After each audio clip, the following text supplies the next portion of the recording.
தமிழர் வீரம், தமிழர் கலாச்சாரம், தமிழர் பண்பாடு, தமிழர் வணிகம் போற்றும் உலகத் தமிழர்களின் செய்திகளை உடனுக்குடன் வழங்கும் சுதேசி இணையதள தொலைக்காட்சி. தலைமை ஒருங்கிணைப்பாளர், தமிழ்நாடு வியாபாரிகள் சங்க பேரவை.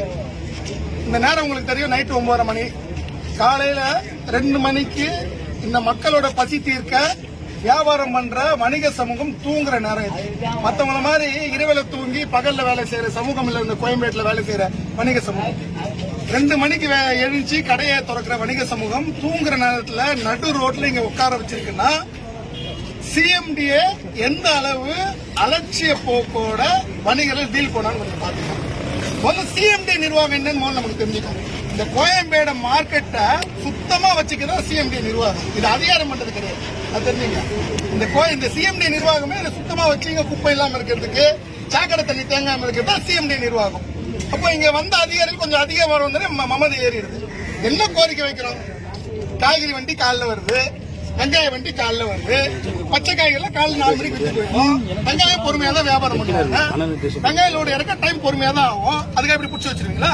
இத்தனை கேட்டு இங்க எதுக்கு வச்சிருக்காங்க? எல்லா கேட்ல வண்டி வந்துட்டு போகுதுன்னு கேட்டு வச்சிருக்காங்க. வேற எது கேட்டு வச்சிருக்காங்க?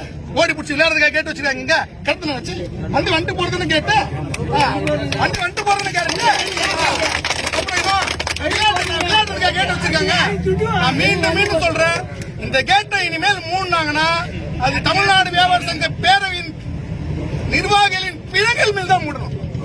அதுல மாற்று கருத்தே கிடையாது. இந்த கேட்டை இனிமேல் மூடினீங்கன்னா அது என் பிணத்து மேல மூடுற கேட்டாதான் தமிழ்நாடு வியாபார சங்கத்திலே நியாயமான கோரிக்கைகளுக்காக எல்லாத்தையும் பார்ப்போம். இப்போ அரெஸ்ட் பண்ண கூட அரெஸ்ட் பண்ணுங்க, லத்தி சார்ஜ் அடிச்சா கூட அடிச்சு தோர்த்துங்க.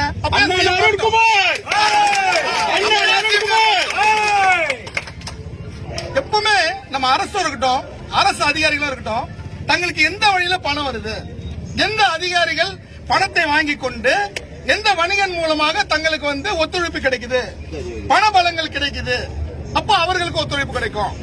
அப்படிதான் அது காலகாலமா தமிழ்நாட்டோட சாபக்கேடாய் போயிடுச்சு. இவ்வளவு பெரிய சிஎம்டிஏ மார்க்கெட், ஆசியாவிலேயே மிகப்பெரிய மார்க்கெட்ல ஒண்ணு கோயம்பேடு மார்க்கெட். எதுக்கு இவ்வளவு பெரிய மார்க்கெட்டை கட்டினாங்க? சென்னையில ஏறக்குறைய 1.5 கோடி பேர் சென்னை சுற்று வட்டாரங்கள், அவ்வளவு பெரிய மக்கள் தொகை. அவ்வளவு பெரிய மக்கள் தொகைக்கும் அங்கு தடையின்றி பொருள் கிடைக்கிறதுக்காக தான் இவ்வளவு பெரிய மார்க்கெட்டை கட்டினாங்க. பின்ன எல்லா கேட்டையும் க்ளோஸ் பண்ணி விட்டு டிராபிக் வருது, டிராபிக் வராம எங்க போவோம்? அப்புறம் டிராபிக் வராம எங்க போவோம்? அப்புறம் டிராபிக் வரும்னு சொல்லிட்டு இங்க இருந்து மார்க்கெட்டுக்கு அங்க போடுவீங்க, திருமணிசில போடுவீங்க, கிளாம்பாக்கத்துல போடுவீங்க, நாங்க ஐயாண்டு கை கட்டு போடணும் நாங்க. அப்போ இது யாரோட சதி? இது செயற்கை சதி பண்றீங்களா? இந்த மார்க்கெட்டை மாத்துறதுக்கு செயற்கை சதி பண்றீங்களா?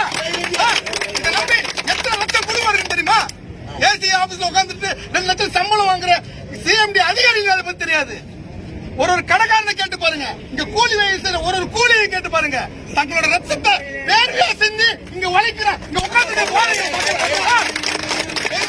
தயவு செய்து இந்த மாதிரி விஷயத்த அரசு கொண்டு போக. நீங்களும் எங்க வந்து உட்காருங்க, நாங்க விக்கிறோம், எங்க போய் வெங்காயம் சாப்பிடுவீங்க? கொரோனால ஒருத்தனும் உயிரை கொடுத்து உங்களுக்கு சாப்பாடு போட்டிருக்கோம், நல்லா தெரிஞ்சுங்க. அத்தனை பேரும் ஓடி வந்துட்டான் கார்பரேட் கம்பெனி. நாங்க தான் எங்க உயிர், எங்க மயிருக்கு சமம், சாரி மயிர் தப்பான வார்த்தை, எங்க மூடிக்கு சமம் இங்க தொடர்ந்து வியாபாரம் பண்ணோம். இந்த வணிக சமூகத்தை இந்த நடுரோட்ல வைக்கிறதுக்கு இந்த அரசும் சிஎம்டி நிர்வாகமும் தலை குனிஞ்சு அசிங்கப்படணும், வேதனைப்படணும். கண்டிப்பா மீண்டும் சொல்றேன், 1/2 மணி நேரம் ஆச்சு. இந்த 1/2 மணி நேரத்துல இங்க ஒரு நடிகர் வந்தா வந்துருப்பாருல சிஎம்டி அதிகாரி, அப்ப வியாபாரி அவ்வளவு இழிச்சவங்க பாத்துருவோம். யாரு என்னாச்சு?